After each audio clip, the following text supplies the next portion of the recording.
Hi, morning. It is absolutely chaotic behind me because what we tend to do in the house is we let the kids go mad, create mess everywhere with toys, and then at the end of the day, we do a big clean up. I don't tend to clean up throughout the day because I just not do anything else. So I apologise for the mess. Please don't judge. So I might well sneeze during this video. I can feel one coming. But I wanted to do a video to talk a little bit about education and my feelings on it, and it is entirely my own personal feelings. It's not to make any judgments on other people's decisions when it comes to education. You can do what you want. They're your children. You know what's best for them. You know, or you have ideas about what you think might be best for them, and you know your kids. You know what they can do, what they're capable of, and the kind of children that they are. And all of that. So you don't need me to tell you how to educate your children. That's your job. But I do think it's useful to get different perspectives and get different ideas. So I listen to other people's ideas on education, and I form my own based on that. Now, before I start, I should let you know my mum is a primary school teacher. All of her friends that are family friends are also school teachers. So I've kind of grown up seeing behind the scenes of teaching, and I've always been very clued up on the government's role in education in this country, and so this is not coming just from a perspective of someone who's gone through the state school system, although I did go to a grammar high school, which was the worst mistake of my life, but that's another story. So I kind of wanted to, with that in mind, go in to explain what I think for my children. Now, my son, Rufus, will be starting school in September. At the moment, he's at a preschool in the mornings, but he'll be going to the reception class at the same site in September. So I had my first meeting with his class teacher this week, or last week actually now, to discuss what class he was going to be in and how it works when they're in the school, and what's expected of them and what's expected of us as parents, and what we can expect from the school. And I first of all should say his school seemed great. I really like his school. It's very multicultural. It's got people of different sort of academic abilities. I mean, it's got some children that don't even speak English yet, because they've only just arrived in the country, and at home their parents don't speak English. So it's got such a mix of children and ethnicities, backgrounds, religions. It's just fantastic. What a fantastic environment for Rufus to grow up in and to find out about the world through. I love that. I'm really excited about that aspect of his school. And his head teacher seems great. He seems like a really nice guy. He seems to understand where I'm coming from with all the concerns I've brought to him, and he seems to sort of be on the same page as me. And his class teacher that he'll have in September seems like a lovely lady, and I really liked how confident she was and how sort of willing she was to listen to me and my concerns. I think I am going to be one of those parents, which I've already apologised to them for. But there are things about the education system in this country, there are things about the national curriculum in this country, and there are things about the government's involvement in schools that I do take issue with. One thing for me is a really big thing is I really don't agree with homework before children reach high school age.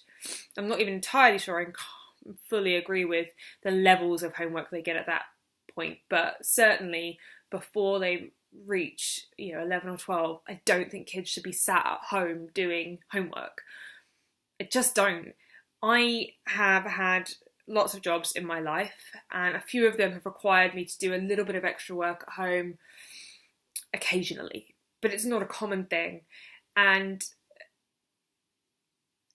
so when I get home from a day of work, or when I used to come home from a day at work, I would be able to sit down and relax and enjoy my life. It was my own personal time, and I think children should have that too, and I think it's even more important with children, this kind of work-life balance, school-life balance. It's so important. I want my kids to come home and be kids. I want them to watch TV. I want them to watch films. I want them to go to the park with me. I want us to go to soft play. I want us to just go to the shops together. I think that's such an incredible place to learn about the world, going to the shops and seeing the people on the street and interacting with people in shops. I think that's an amazing thing.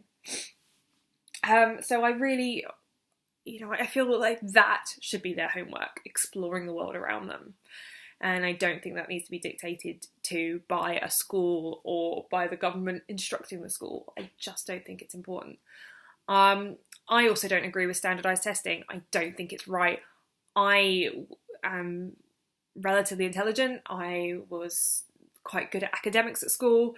But you know what I was really bad at? I was really bad at taking tests. Do you know why I was really bad at taking tests? Because they are so nerve-wracking. The anxiety inside of me as a person who is naturally anxious was excruciating and just set me up for failure, and I had to work really hard to keep it in check, and the emotional distress of worrying about it beforehand and then worrying about the result afterwards, and then getting the results and comparing them with your peers. It's just horrendous. And I will be keeping my kids out of school during the weeks of SATs. I don't care who knows it, and if we get into trouble for it, I will deal with that there and then, but I don't agree with them, and I'm not going to force my children to sit there and do it. That's just not something I'm going to do. I think it's ridiculous. Yes, of course we have to assess children, but they should not be aware that they're being assessed, and they certainly shouldn't know where they rank against their peers. It's not helpful. It doesn't inspire confidence in anybody, and it doesn't help us mesh together as a community. It's not going to help him become friends with the rest of his class if he's starting to think about where he ranks in the class. Like, that's terrible. I don't want it. I don't want that competitiveness about learning. Learning shouldn't be about competition. Learning should be about finding something that you're enthusiastic about and going, do you know what? I'm going to read 20 books on that because that sounds amazing. Rufus at various points has expressed an interest in a topic or an idea, or he's got a really wonderful imagination and he creates characters all the time, and he will then work on these amazing ideas that he has. And so then I take him to the library and we look at books. Now, I realise that not all parents have the time to do this, or even the inclination, and that's fine. You do what you need to do. Your kid is going to be fine. Like, it's going to be okay. But I don't think that this prescribed form of learning works, and it certainly doesn't work for everybody. It may work for some, but it certainly doesn't work for everybody, and I know that it won't work for Rufus, not as well as sort of free-thinking learning could. Now, my hope is that at some point, once both my children are reading independently, I would like to bring them out of school and homeschool them, because I just feel that until the educational system in this country is fairer, is a more equal system, and is a more bespoke system, then I just can't in good conscience let my kids be completely immersed in it. Now, I did think about homeschooling Rufus straight from the off, but I was a little bit wary of my abilities to teach him to read and to do the basic arithmetic and things like that. I was a little bit worried about that, but concerned. And I also wanted to get him out there socialising and get the basics of that figured out. Once he knows how to socialise, he can, and he'll be able to, and we'll go to clubs and we'll go to the park and we'll see our friends outside of school hours, and he will be able to do all the things that he would normally do at school. But, I do think it's important that he gets that firm grounding. And, I don't have to work. We are able to survive on one income. So, fantastic. I do have the time, and I'm very lucky and very privileged in that, and I realise that. And I think that the school system has some wonderful things, and I think that the greatest heroes of the school system are the teachers. The teachers don't want kids to do homework. The teachers don't want kids to do standardised testing because they know that it doesn't make sense and that it's not important, and that the most important thing is that they are interested in learning for learning's sake. Teachers know that. Teachers want kids to be that way. It's the government sticking their oar in and wanting to have nice, neat spreadsheets of this is what people have attained. These are the levels that we have in this country. These are the literacy levels and, numeracy levels. And we want to have everyone to fit in a nice, neat box, and then we can show off the numbers. Well, people don't fit in boxes and people don't make nice numbers. We are all different, we are all unique, and we all have our little quirks. And to try and squeeze us all into this very rigid model of education is ludicrous. Now, you could ask me, well, why don't I send them to private school? Because I don't have to follow the same structure, the same curriculum and things like that. Well, I don't think that education should be something that you should have to pay for. I don't think you should have to pay for good education. I don't necessarily think you are going to get a better education if you go to private school. You might get a more diverse education, but you won't get necessarily a better one, because you get rubbish teachers in private schools as much as you get rubbish teachers in state schools, and you get good teachers in private schools as much as you get good teachers in state schools. It doesn't seem to matter as far as I can see and from my experience. The thing that makes the difference is the attitude of everyone involved. If the teachers that are teaching Rufus understand that I'm not going to make him do his homework, it's just not something I'm going to do, and I'm not going to force him to sit down and take a test, and they understand that I'm doing that for his own mental well-being, which to me is far more important than whether he's level 2 or level 5. Like, I don't care. It's not important. I want my kid to be happy. That's all I want my kid to be, is happy. And if he wants to do the test, if it matters to him and he is so adamant he wants to do it, I'm not going to say no. I'm just not going to be the one pushing him into it.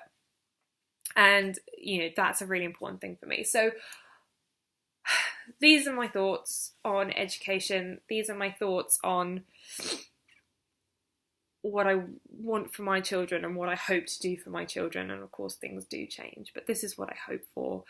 And we'll see where we go from there. And like I say, I make no judgment on how other people choose to raise your children, educate your children. They're yours. You have to do what's best. It's your situation. I can only speak for my children and my situation. And I know you're good parents, and I know you love your kids, and that's all that matters. That's all that really matters. And so, anyway, this is my little rant, speech, ideas, thoughts, brain fart about education. Okay, all right, well, have a good week, and let me know in the comments if you have any ideas of your own about education.